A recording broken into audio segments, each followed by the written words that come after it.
Hey, what's up, everyone? My name's Lionel. Hey, I'm your host for LT Productions. You are watching I Watch You Watch. We are covering Beauty in Black, which is currently streaming on Netflix. This is part B of season 1, and it is insane, as I've said before, and I'm loving the drama. Y'all can say whatever you want about the acting, the storylines, but I'm enjoying it. And if you're here, I'm sure that you are enjoying it too. So we can have a little fun with it and just enjoy what the drama is giving to us and the story is giving to us. I appreciate everyone for coming to my channel. Like this video. You can subscribe and leave your comments below. So let's get into this episode, which is episode 11. Alright, so Jules is meeting up with the two guards, and they basically have figured out that Kimmy is the one that has offed Body and also Delinda. And Jules says, "This be off my two bottom itches." So Jules, I just want to know this: Delinda and Body were your bottom itches. Then what was Kimmy and Rain and all them? Because how much lower can you get? That line was just crazy to me. Because look, Body and Delinda, those two did not scare me, and I don't know, I wouldn't have been intimidated by her. Sorry. Especially Body. And Delinda was just, to me, a comedic character that got to kind of be the comedic relief with Body, in my opinion. So Jules orders them to find her now, and also to unalive Debo, you know, that homeless guy that they are pinning everything on as far as Vernon's wife's passing. And they also order them, you know, since you can't find Kimmy, go talk to Rain and see what she knows. Alright, so Olivia and her boy toy. I don't think we've ever known his name. Anyways, she asked the man, you know, first the man comes in and was like, "Is there anything I can do for you?" He was like, "No." Then she asked a question to him, asking, "Did you betray me?" And he said, "No." She said, "Well, why is Horace walking around like nothing is wrong?" And he said, "I don't know." Like, so there's this exchange going on a lot, and it's mostly Olivia doing most of the talking, but she's saying that, you know, I have to get rid of you. And he said, "I promise I'm not going to say anything." But she said, "You know too much. What was supposed to happen to Horace was supposed to be done a specific way. And now that we're understanding that there were specific stipulations in Horace and Vernon's dad's will, it had to look like a certain way so that she would be able to get whatever shares and inheritance." So she says, "You know you have to get in the bag." He's pleading and begging for his life, but she said, "Get in the bag." A lot of MFers and all that was coming out. I love it. I don't care. So then two guys come in with the bag. They put him in it, and then and I think it was just why he had to get in the bag, you know. Just roll him on out or whatever you got to do. So boy toy is gone. She did say before he was off, you know, "I'm gonna miss effing with you." Just cold and crazy.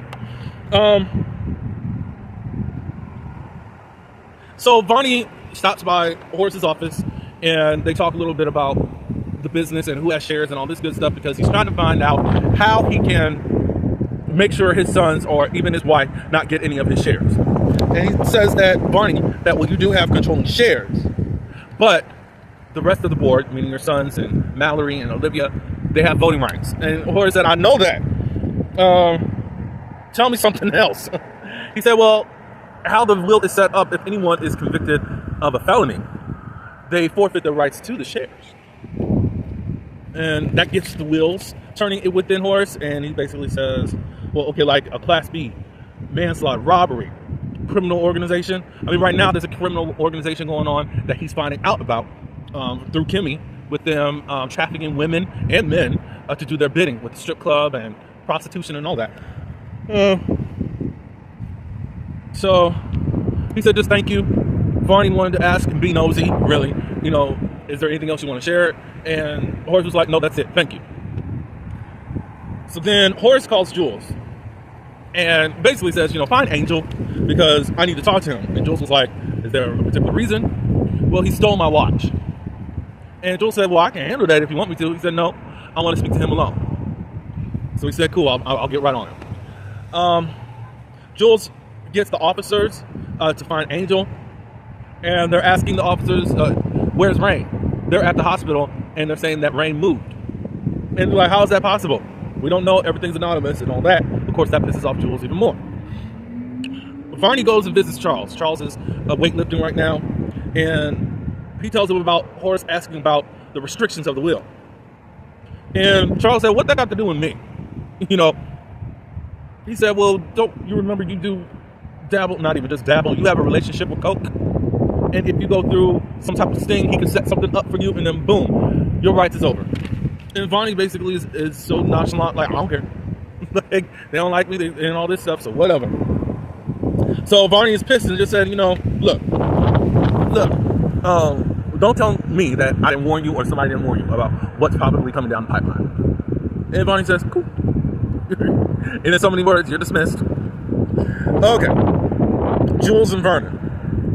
Vernon is asking Jules, where's Debo at? Bring him here. And Jules said, no, we took care of all that. And then Vernon asked, you know, did your brother tell Harold anything? Oh, Jules is asking Vernon, did Horace tell Harold anything? This is the judge. And Vernon was like, no, why? Well, Jules tells him that Horace wants to see Angel. And then again, Vernon says, where is Debo? And he said, we took care of it. Vernon's not buying it. And basically said, you took care of it. I think it's very convenient. And Jules is like, you don't trust me? And he laughs, and he knows that he can't be trusted right now. I don't know, Jules. I don't know how you can get out of this whole situation, but look, the walls have closed in on this whole organization, thanks to Kimmy finally getting balls. However, it took the motivation of you guys taking her sister. If everything had went to plan, then and y'all would have just left her sister alone, y'all would have been in a better position. So Mallory and that one girl, what was her name again? Jillian. Mallory and Jillian are in the office, and her cell phone rings. And Mallory said, get it. So Jillian gets it. We find out that it's Lena Walton. She's the lawyer that's bringing the class action suit against Beauty and Black. And basically, she's just saying you should settle. I just picked up more people that are willing to testify into their experience using your products.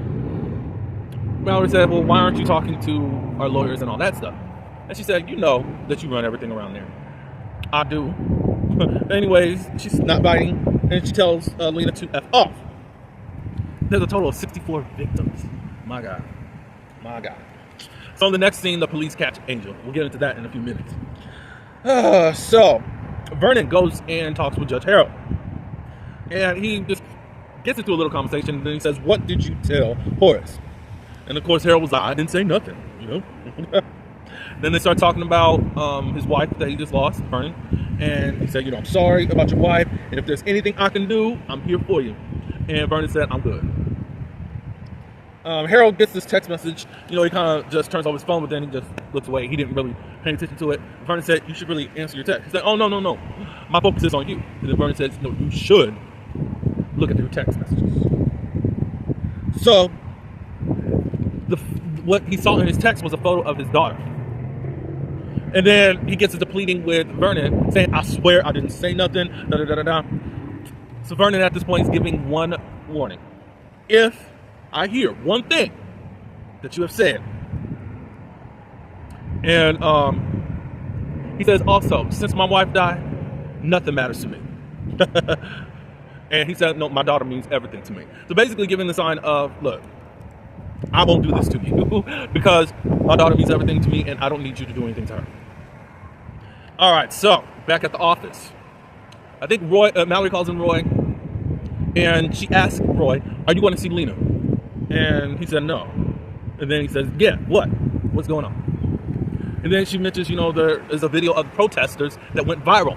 And she's just so stupid like that, as he's always in his tail a lot to really talk down to him.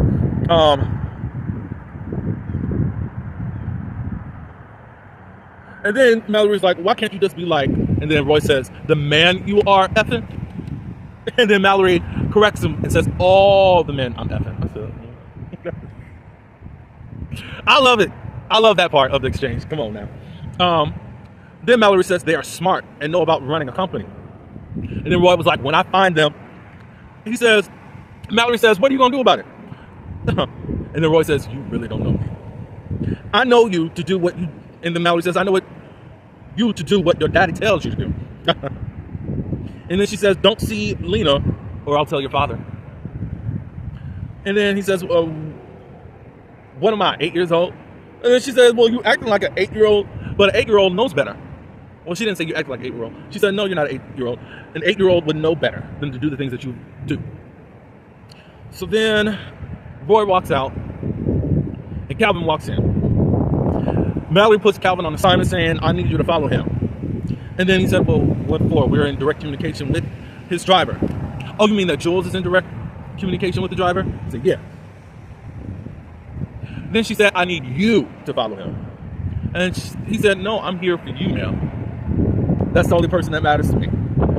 So she's like, you're going to do what I say do. And basically he's not taking it serious. And then he hands her draw from the other night.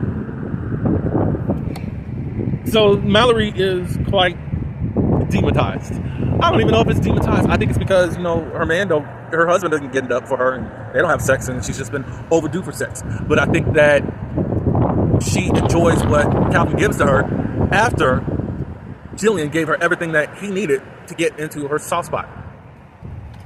So Calvin walks out and Jillian talks with Calvin. And Jillian goes to him and says, I'm sorry. And he's like, okay, I miss you. Okay. Don't do that to me. And then she said, I had to do what I had to do as far as messing with Roy. And even though she's messing with Mallory, he said, you did what you wanted to do with her after I told you everything. So now Jillian's threatening to tell Roy. And then he's like, go ahead. And then he puts her on the front saying, hey, most people I know, if they're going to do something, they don't threaten anybody. They're just going to do it. So go do it. And Jillian walks off in a huff and puff. I think eventually Jillian's going to do it, but for whatever reason, she still puts a foot in the ground. Let's see. Angel is brought to the warehouse by the 2 police guards or whatever you want to call them. And Horace comes out.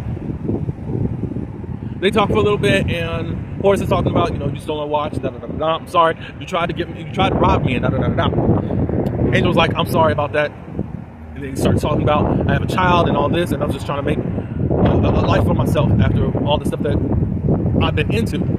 And then he says, Horace says that the house I took you to was going to be the house I was going to put you and Kimmy in. You are? And Horace said, all you had to do was take care of me. And he said, I can still take care of you, Daddy. I said, Lord. Horace says, that ship has sailed.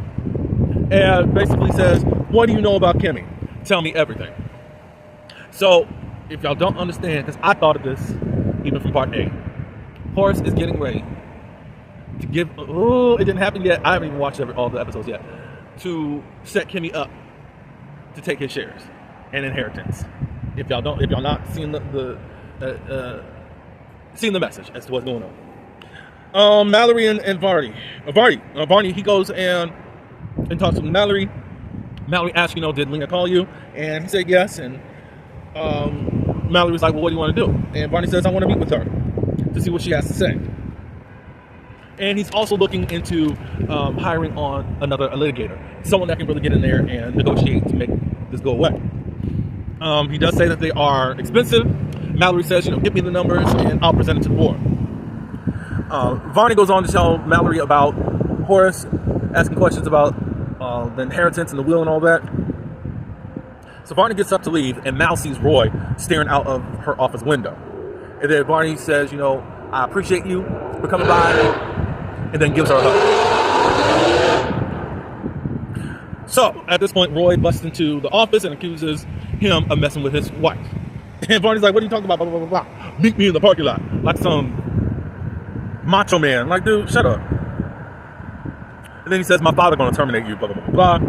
Roy leaves out of the office, and then Varney was like, Mallory, I don't know what's going on here, but this is not what I signed up for. And Mallory said, look, I'll take care of it. You're good, okay? All right, so Kimmy is at the hospital with Rain. Or is that Kimmy in the hospital? I don't know. Let me see. Oh, okay. So Kimmy's at the hotel. She's about to go into the hotel room. Rain calls Kimmy, and Kimmy's saying, "What's going on?" And she said, "I don't think that you should do this." And she said, "I'm going to get out of the hospital." And Kimmy's like, "No, you can't do that. You are still in a bad condition." She said, "I'm on all these painkillers. I'm going to be fine. I don't want you to do this and something happens to you. Come back." So then Kimmy said, "Okay, I'm coming. Are you serious?" And she says, "Yes." And then Rain says, "If you are not back in the hospital, I promise I'm checking out of the hospital." So Kimmy goes to Roy's hotel room. And of course, Roy is very upset by how she looks. Basically, she didn't come dressed and prepared for what Roy had planned for her. So she says, "Where's my sister?" "What are you talking about?" "My sister." "Where you got my sister?" "Roy." He said, "How you know my name?" Roy then says the last name, and I know you're a part of this whole organization underground. You run Beauty in Black, but this whole other organization you're a part of with Jules and all them folks. They got my sister. Where is she? Call Jules. And he's like, "I don't know what you're talking about." And then he was like, "Did you forget who the dominant one is?" And then she's like, "Oh, you think you are?" "You think you are?" "I am." And then they start tussling and fighting. Kimmy had the advantage for a minute, and then Roy had the advantage the next. And then next thing you know, Kimmy has pushed Roy outside of the window. Glass shattered everywhere and all this stuff. I said, "Oh my God." That's why I said this show is insane. I did not expect any of this to happen. Did you guys at this point? And it looks like it's many floors down, so who knows what's going to happen to Roy at this point. But yeah, Kimmy's not playing with y'all. Where is my sister? All right, that's it for episode 11. Thank you for stopping by. Please like this video and also subscribe and leave your comments below. Until the next one, peace.